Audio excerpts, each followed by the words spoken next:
학개서 2장 1절로 9절까지 말씀을 봉독해 드리도록 하겠습니다. 1절입니다. 일곱째 달 곧 그 달 21일에 여호와의 말씀이 선지자 학개에게 임하니라.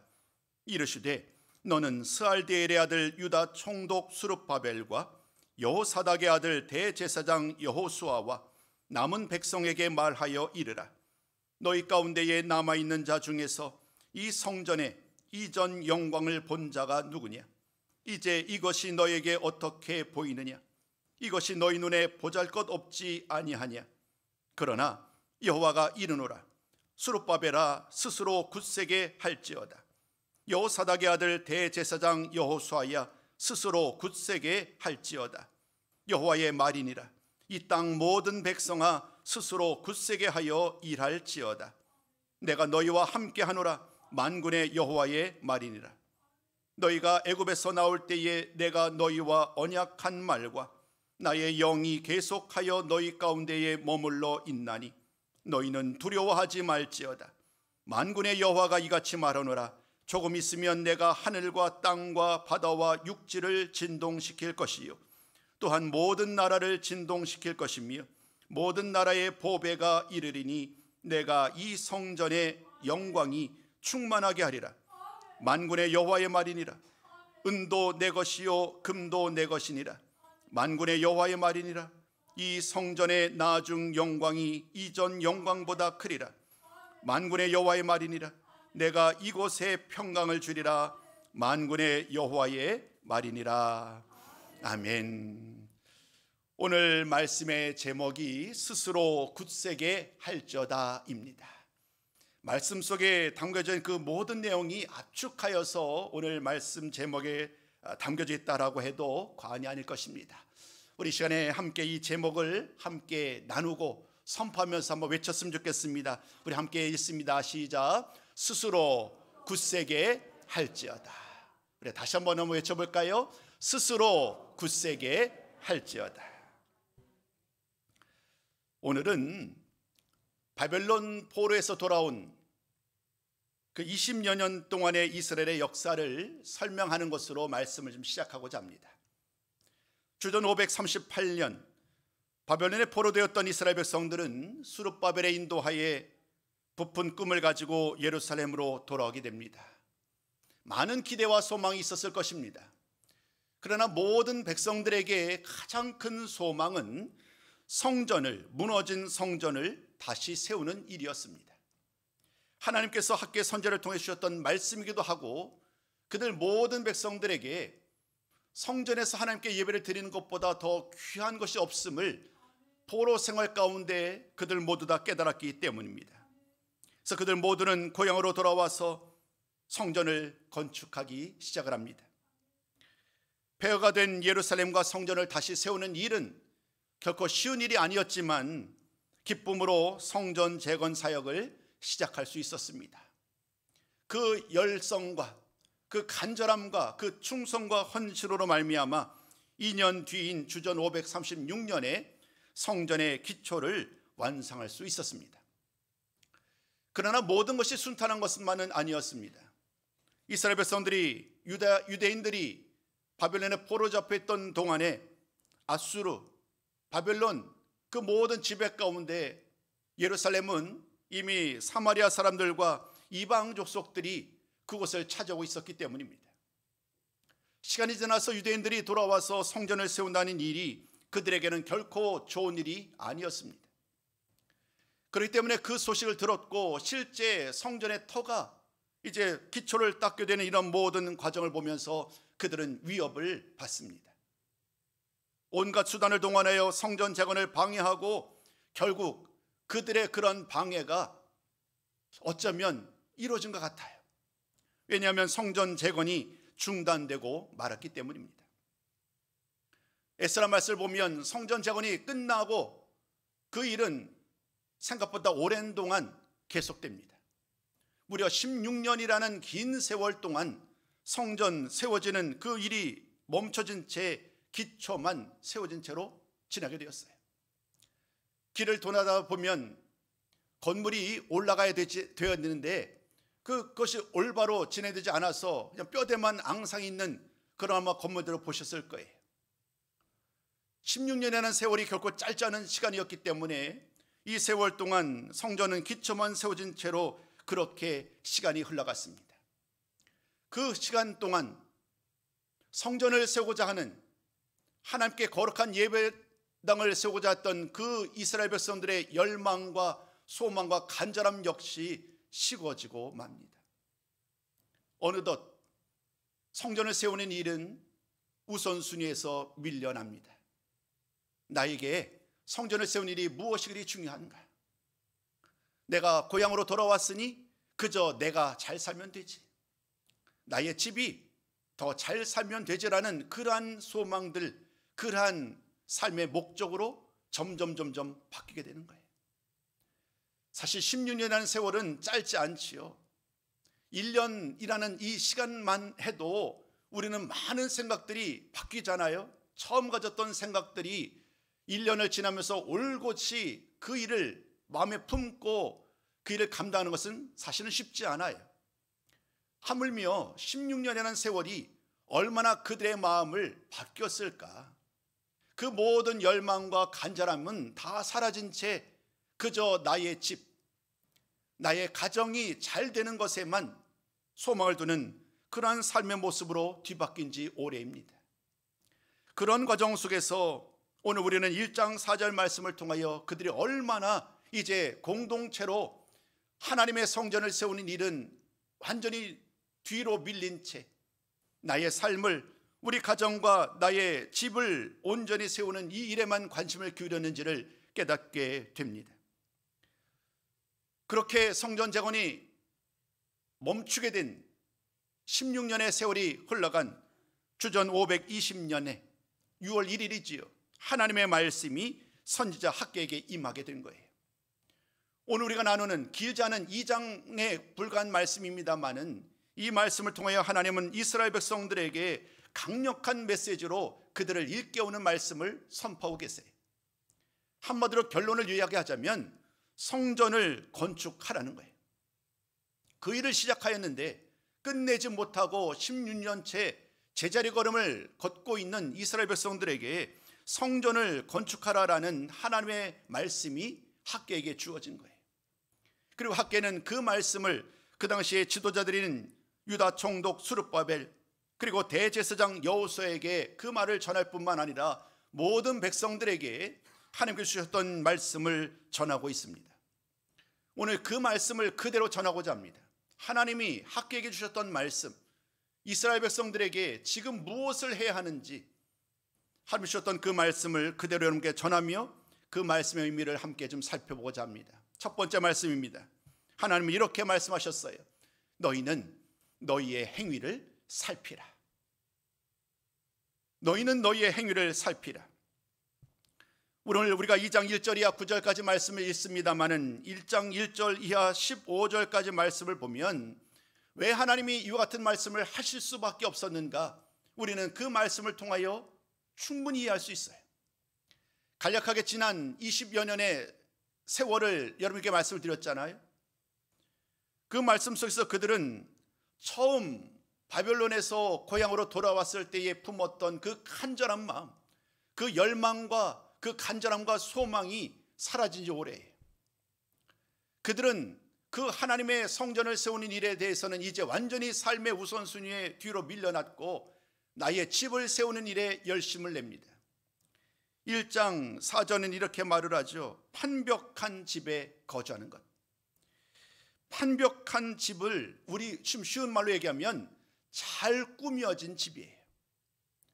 성전은 기초만 세워진 채 10년 동안 방치되었는데 그 당시 유대인들은 내 집을 잘 꾸미는 것에만 관심을 기울였다는 거예요.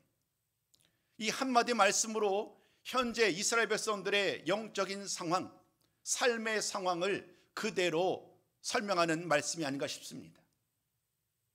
그런 상황 속에서 하나님은 그들을 향하여 이 말씀을 전하는 거예요.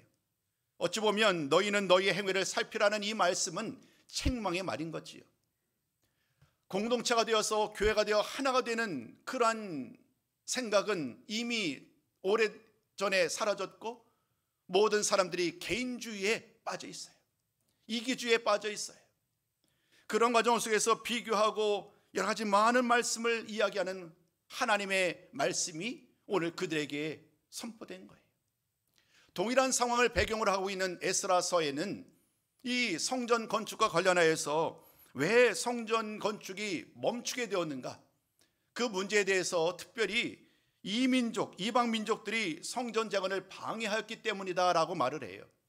에스라서는 이방 민족이 방해했다는 그 사실에 초점을 맞추고 있다고요. 그런데 똑같은 상황을 언급하고 있는 학개 선지자는 그렇지 않아요. 물론 그 이유도 있지만 이방 민족들, 사마리아 사람들과 이방 족속들이 성전 재건을 방해했기 때문이기도 하지만 학개서는요, 무엇에 더 집중하느냐 하면 유대인들의 마음에 집중하고 있어요. 지금 그들의 마음이 허틀어졌다는 거예요. 그들의 마음이 예전과 달라졌다는 거예요. 성전을 세우고자 하는 그 간절한 마음은 이제 사라진 채 온전히 자신의 집에만 관심을 기울이고 자신의 일에만 관심을 기울이는 이 모습을 통하여 학개 선지자는 문제가 다른 데 있지 않다는 거예요. 외부가 있지 아니하고 나에게, 아니 내 마음에 있다고. 내 마음이 그 열망이 사라진 채 무관심해진 그 마음에 진짜 문제가 있지 않느냐. 그 마음을 온전히 깨닫고 돌이키고 고백하지 아니하면 과연 이 거룩한 사역을 온전히 감당할 수 있겠느냐라고 하면서 하나님은 그들에게 묻는 거예요. 너희의 행위를 살피라. 이 말을 다른 말로 얘기하면 지난 날을 돌이켜보라는 거예요.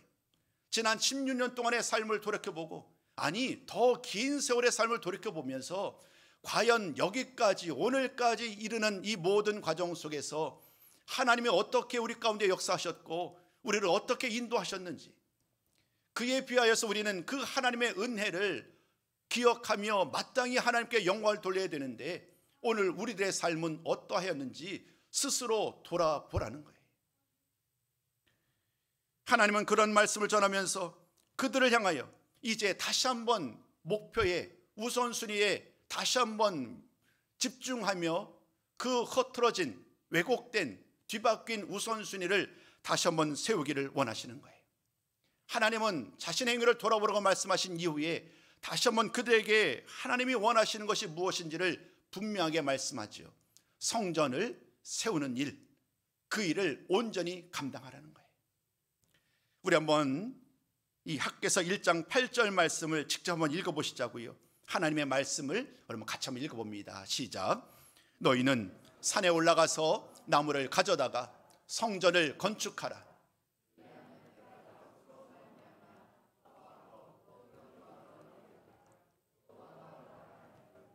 아멘.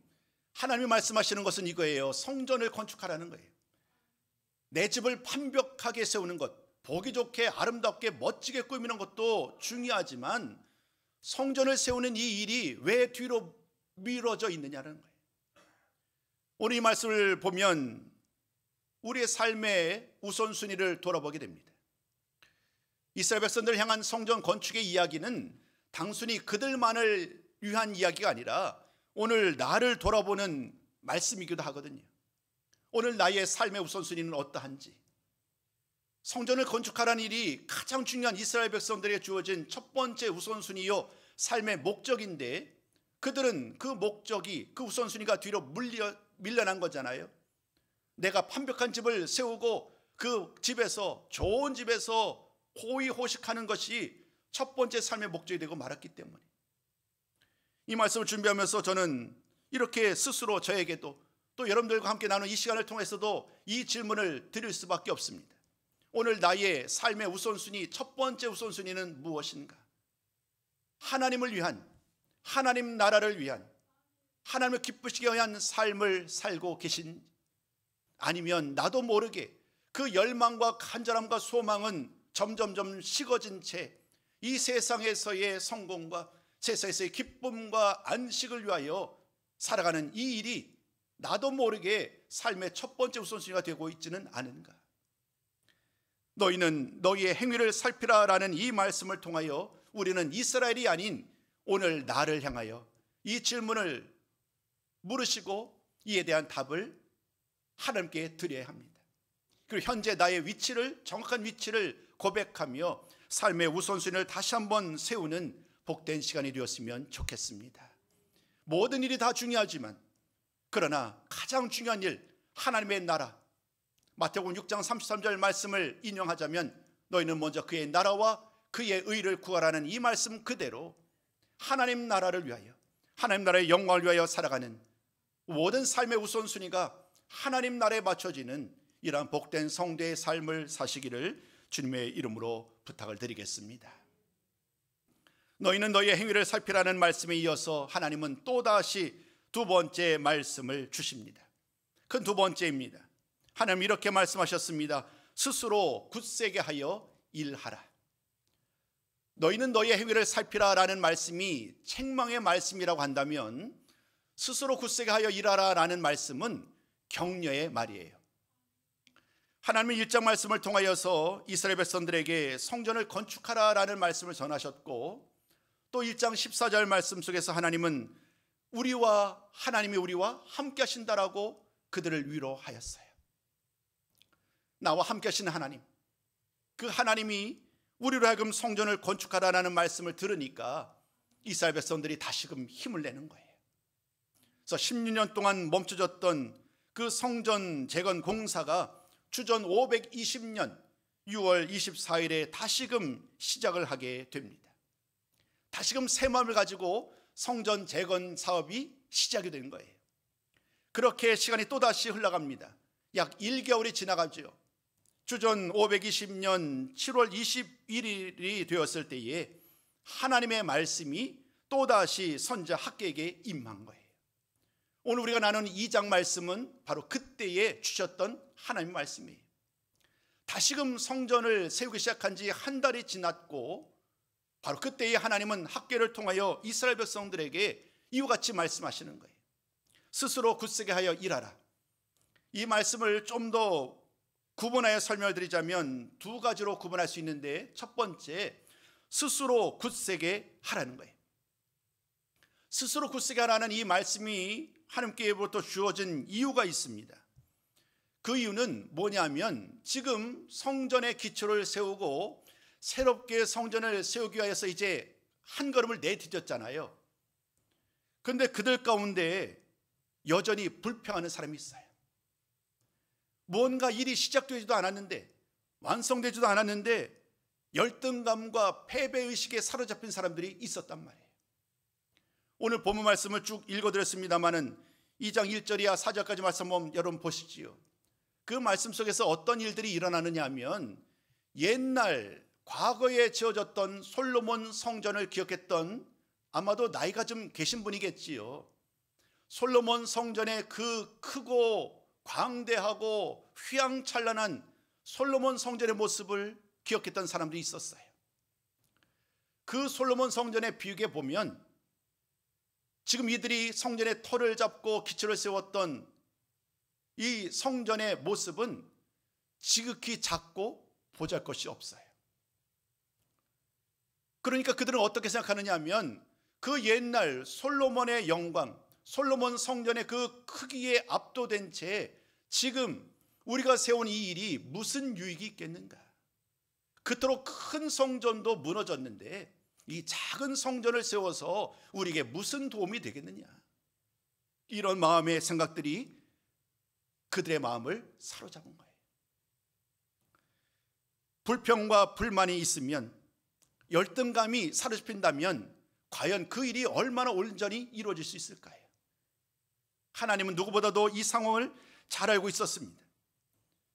심지어 어떤 사람들은요, 그 과거의 솔로몬 성전의 그 크기에 압도되었는데 오늘 이 보잘것없는 이 성전의 모습을 보면서 슬피 울었다라고도 이야기를 합니다.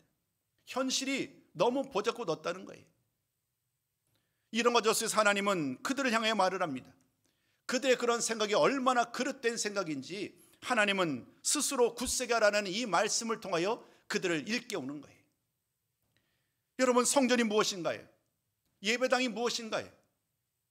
사실 엄밀한 얘기를 하자면 예배당은 우리가 함께 예배를 드리는 공간이지요. 또 동시에 그 당시 성전은 하나님의 이름을 두신 곳이 성전이에요. 성전의 가치는 성전의 크기, 예배당의 크기에 의해서 결정되는 게 아니라고요. 예배당이 얼마나 크고 화려한지, 그 안에 얼마나 멋들어지게 준비되어 있는지, 얼마나 그 예식이, 그 예배가 얼마나 거룩하게 드려지는지, 이런 보여지는 것에 달려있지 않다는 거예요. 근데 이스라엘 백성들은 스스로 거기에 사로잡힌 거예요. 솔로몬 성전에 비하여서 너무나도 작은, 보잘것없는 이 성전에 무엇 하나 시작하기도 전에 스스로 패배의식에, 열등감에, 비교의식에 사로잡힌 채로 그 일을 감당하고 있는 이 모습 속에서 하나님은 다시금 그들을 일깨우는 거죠. 스스로 굳세게 하라. 내 마음속에 남아있는 이런 모든 생각들은 다 벗어버리라는 거예요. 온전히 하나님 주시는 약속의 말씀을 붙들고 성전을 다시금 건축하는 이 귀한 일을 감당하라고 하나님은 말씀하여 주셨습니다. 두 번째, 우리는 이 말씀을 통해서 또 한 가지 사실을 깨닫게 되는데, 두려워하지 말라는 거예요. 지금 성전을 세우는 과정 속에서 사마리아 사람들이, 이방 민족들이 계속 방해를 하고 있잖아요. 외부적으로도 이런 문제가 있지요. 또 내부적으로도 스스로 불평과 원망이 사라지지 않았어요. 이런 모든 과정 속에서 하나님은 두 번째로 그들을 향하여 말씀합니다. 두려워하지 말라고. 두려워하지 말라고 말씀하시는 그 근거가 뭐냐면, 하나님의 언약이 여전히 지금도 계속되고 있다는 거예요. 성경을 이해하는 중요한 틀이 여러 가지가 있거든요. 언약, 또 하나님의 나라, 예수 그리스도, 이런 많은 틀을 가지고 우리는 성경을 바라볼 수 있어요. 돌이켜보면 이스라엘의 모든 역사 가운데 이 하나님의 언약의 말씀은 우리가 아브라함을 통하여 만나게 되죠. 물론 그 이전에도 노아의 언약이 있었습니다마는 이스라엘의 한 공동체를 이루는 과정 속에서 아브라함의 언약은 빼놓을 수 없어요. 하나님은 아브라함에게 큰 민족을 이루고 복을 주어 그 이름을 창대하게 하신다라고 말씀하신 이후로 그 약속의 말씀은 단 한 번도 사라진 적이 없어요. 가뭄으로 인해서 아브라함이 애굽으로 가잖아요. 그곳에 있을 때에도, 또 모세의 인도하에 이스라엘 백성들이 애굽을 떠나서 약속의 땅으로 나아갔을 때에도, 그리고 불순종과 불평으로 인하여 40년 동안 광야에서 방황하였을 때에도, 가나안 땅에 드디어 들어가서 그 땅을 차지했을 때에도, 수많은 왕들이 그 나라, 그곳에서 큰 나라를 이루었을 때에도, 또 바벨론에 포로 잡혀 있을 때에도 하나님께서는 단 한 번도 그들을 떠나신 적이 없다는 거예요. 하나님은 언약을, 그들과 맺은 언약을 단 한 번도 잊지 않으셨다고 오늘 본문을 통하여 말씀하시죠. 또 하나님의 영이 계속해서 그들 가운데 머물러 있다고 말을 합니다. 눈앞의 현실, 큰 장벽이 가로막힌 것 같아서 도저히 어느 쪽으로 나가야 될지 모르는 이런 환경 속에서도 하나님은 우리와 함께 계셨다라고 말씀하고 계시는 거예요. 성령께서 우리와 함께하고 계신다라고 말씀하는 거예요.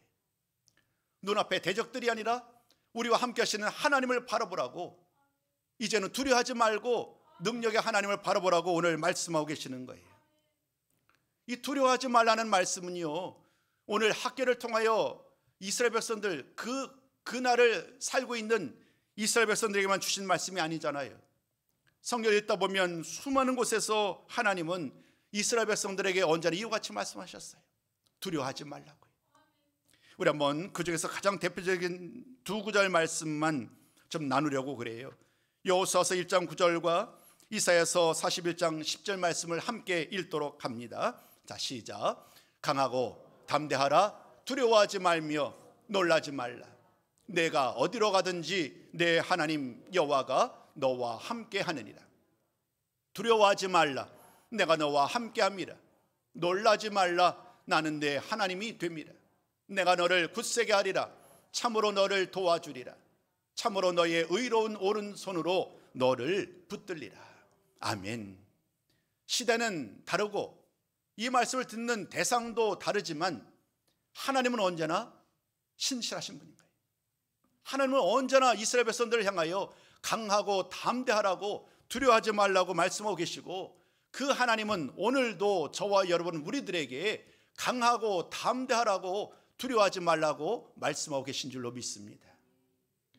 이스라엘을 얼검했었던 사마리아 사람들과 이방 민족들을 오늘 우리의 삶에 대입해 보자면, 우리를 올바로 믿음의 삶으로 나아가는 것을 방해하는 수많은 대적들을 말하겠지요. 영적으로 우리를 대적하는 사탄 원수 마귀뿐만 아니라 또 지금 사회 경제적으로 얼마나 큰 어려움 겪게 있습니까? 사업을 하시는 분들은 얼마나 힘겹게 이 시간들을 지나가고 있어요.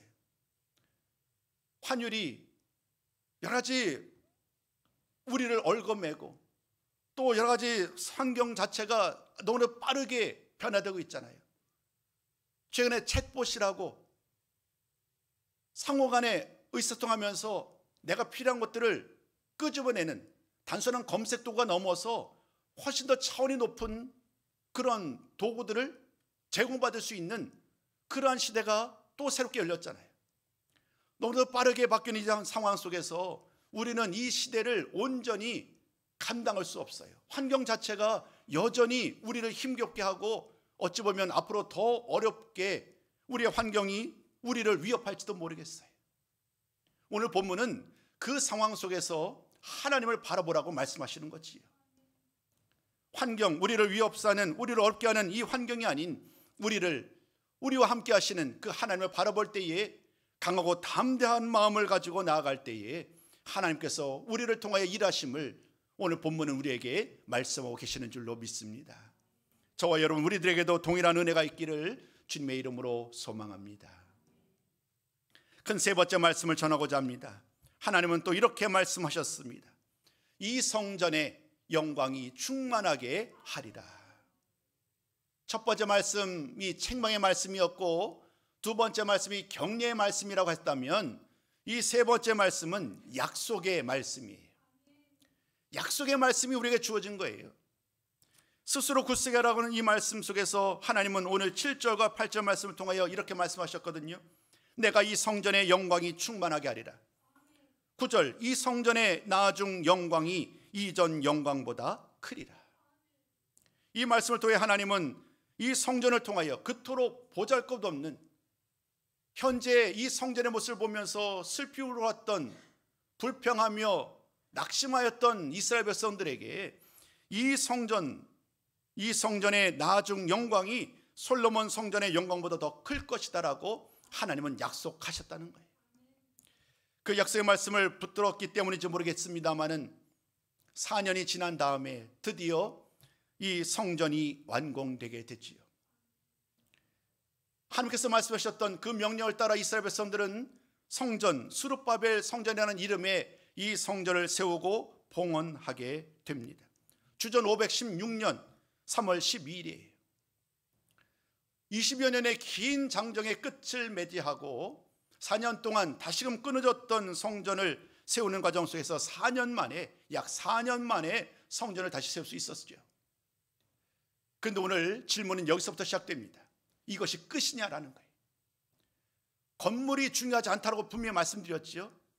솔로몬의 성전이 크고 아름답지만 지금 많은 이스라엘 백성들은 그 성전이 크지 않다는 이유로 낙심하였지만, 하나님이 이 성전의 나중 영광, 이 성전의 영광이 충만하게 하신다고 그러셨는데, 우리 마지막 질문은 이거예요. 그러면 그 약속은 어떻게 되었느냐라는 거예요. 성전이 세워진 그때에 모든 영광이 다 이루어졌는가? 일정 부분 이 말은 맞아요. 성전이 세워졌고 그 스룹바벨 성전에서 많은 성도들이 기쁨으로 하나님께 예배를 드리며 찬양하며 하나님께 영광을 돌렸으니까요. 그러나 좀 더 시선을 넓혀서 성경 전체를 바라보면 이 성전의 영광이 충만하게 하라는 그 약속은 여전히 진행형이에요. 끝나지 않았다는 거예요. 성전의 영광이 아직 온전히 채워지지 않았다는 거예요. 그 약속의 말씀을 신약 성경을 통하여 우리는 중요한 결론에 이르게 됩니다. 이 성전의 영광이 이전 영광과 비교할 수 없을 정도로 놀라운 하나님의 영광으로 가득하였다라고 말씀하고 계시기 때문에, 어떻게 힘으로 그렇게 확신하게 말씀드릴 수 있을까요? 우리 한번 요한복음 1장 14절 말씀 한번 읽어봤으면 좋겠어요. 요한복음 1장 14절 화면에 준비된 말씀인데요, 그러면 같이 한번 읽어봅니다. 시작. 말씀이 육신이 되어 우리 가운데 거하심에 우리가 그의 영광을 보니 아버지의 독생자의 영광이요 은혜와 진리가 충만하더라. 아멘. 신약성경 말씀을 잘 보면은요, 뭐라고 강조하느냐면 예수님이 성전 되신다는 거예요.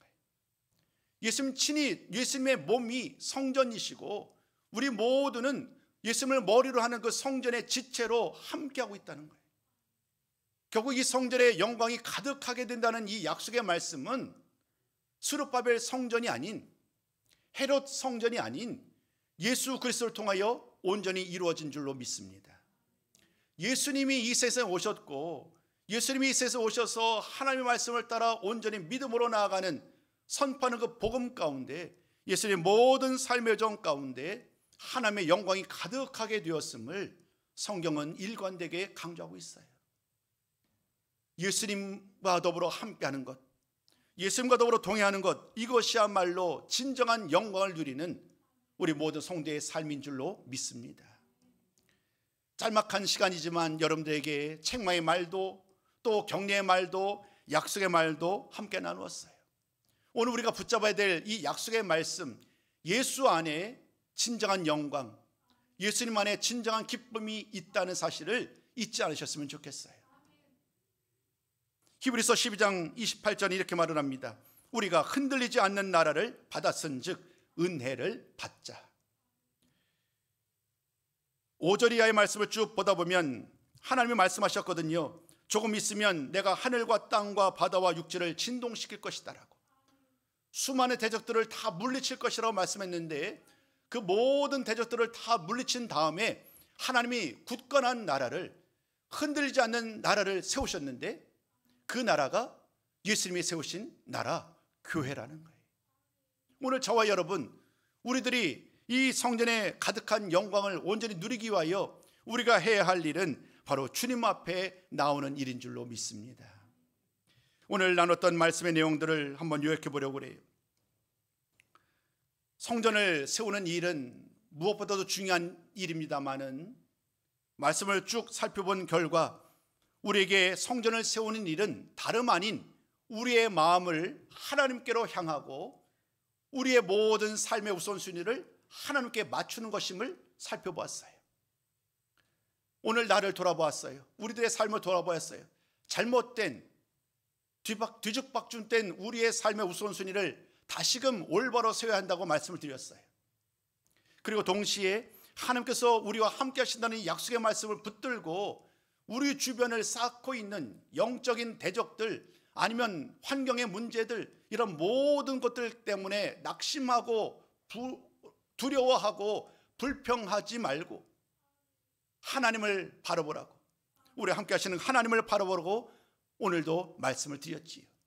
그리고 맨 마지막 하나님께서 이루실 그 크신 영광을 소망하고 그 약속의 말씀을 바라보라고 말씀을 드렸습니다. 우리들의 모습이 어떠한지, 오늘 우리의 가정, 오늘 나의 모습, 또 우리의 직장도 교회도 사업장도 예외는 아닙니다.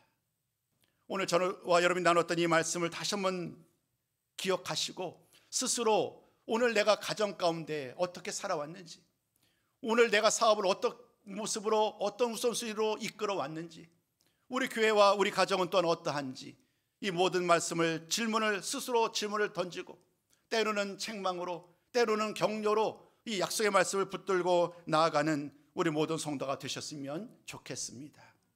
불평이 아닌, 원망이 아닌 하나님의 약속을 붙들고 오늘도 변치 않는 믿음 가지고 흔들리지 아니하는 영원한 나라를 예수님께서 세워주셨으니 그 말씀 붙들고 오늘도 담대하게 이 믿음으로 나가는 우리 모두 성도가 되셨으면 좋겠습니다. 하나님이 우리와 함께 하십니다. 담대히 이 말씀 붙들고 스스로 굳세가여서 우리가 주신 이들을 잘 감당하는 복된 성도요 가정이요 교회 되시기를 주님의 이름으로 축원합니다.